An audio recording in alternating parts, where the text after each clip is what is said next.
Despite all the talk about governmental reformation, the governments of most European countries during the Enlightenment were controlled by absolute monarchs or despots. Most Enlightenment thinkers would have been okay with this. An absolute monarch is a king or queen who has unlimited power and seeks to control all aspects of society. For example, Louis XIV of France or Queen Elizabeth I of England. A despot is any kind of leader who has absolute authority. Many Enlightenment thinkers were not too caught up in the form of government, concerned rather with the function of government, what those despots did and how they treated their people. Initially, the impact of Enlightenment thought on the form and function of government did not result in the direct and immediate overthrow of those governments. In some cases, the ideas were adopted by the despots themselves. We will look at three who did: Frederick the Great, Catherine the Great, and Joseph the Second. Not quite great. Maybe he didn't rule long enough. Oh, Mom! Frederick the Great ruled Prussia from 1740 to 1786. No, I didn't say Russia. I said Prussia with a P. It's a different little country, a little further west and kind of where Germany is, but not the whole thing, and it includes parts of Poland.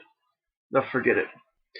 Well, Fred the Great, if you remember, is the son of William Frederick I, who was kind of the first real powerful king of Prussia. Dad was the guy who made Fred watch his best friends beheading because they tried to run away together. Dad was also a little miffed that his son was into music, philosophy, and poetry more than he was into military action and slaughtering human beings. Come on, Frederick, let's go lop off some heads. Sure, Dad, right after I practice my flute.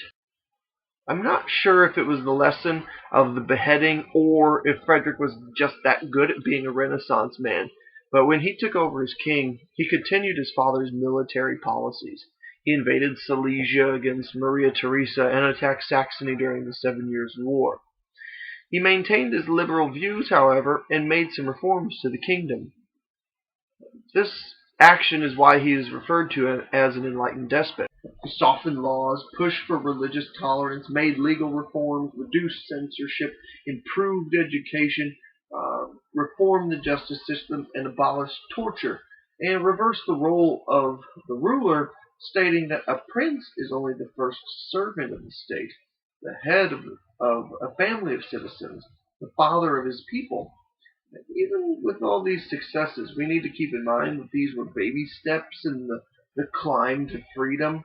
Frederick came short of ending serfdom because he needed the support of wealthy landowners. Serfs are peasant farmers who are tied to the land they work on. They can't move and don't get paid for their labor. Catherine the Great was the ruler of Russia. Yes, this time I said Russia. But she was born in Prussia. She married Peter III, who was a Russian, and took the throne after he was kicked out in a coup d'état, which is fancy words for overthrow. He was later assassinated. Catherine then led Russia into a golden age. She was well read in the philosophes and even pen-palled with Voltaire. She enacted political reforms as well as religious tolerance and abolishing torture and the death penalty, so she was popular with the criminals. She helped to expand Russia as well. Poland, which exists now, also existed in 1770, but it was divided up between Prussia, Russia, and Austria. So it disappeared for about 100 years. Poor Poland. Hey, that reminds me of a joke. While she was still in power, she was unable to help the serfs either. In fact, when they revolted, she used the army to put down their revolt in a very violent way. This reinforced the importance of wealthy nobles in Russia for a long time to come. Joseph II ruled Austria from 1780 to 1790. He was actually co-ruler with his mother for a while, since like 1765, but she wouldn't let him do anything crazy until she died. Mom! One of his younger sisters was Marie Antoinette, who lost her head in the French Revolution in 1792. Just like the other two despots before, Joseph made his legal reforms and freed the press and increased tolerance of various religions, but he accomplished something that the others couldn't. He freed the serfs. He also decided that they should be paid for their work. Alas, when he died, many of his reforms were quickly undone. Apparently, conservatives don't like to pay their workers very much. On an interesting side note, Joseph ruled in Vienna, which became a cultural capital of Europe during the Enlightenment. It's here we see the development of classical music. I know it's one of high school students' favorite types of music.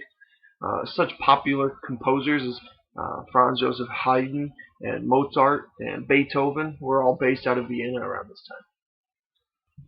Enlightened despots embodied Enlightenment ideals and enacted many reforms to improve the situation of their citizens and, in some cases, in increasing their freedom. They were far from perfect, but compared to some of the other kings of the time, it wouldn't be too bad to live in their country, especially if you were wealthy or in the middle class. Being a serf has never and will never be fun.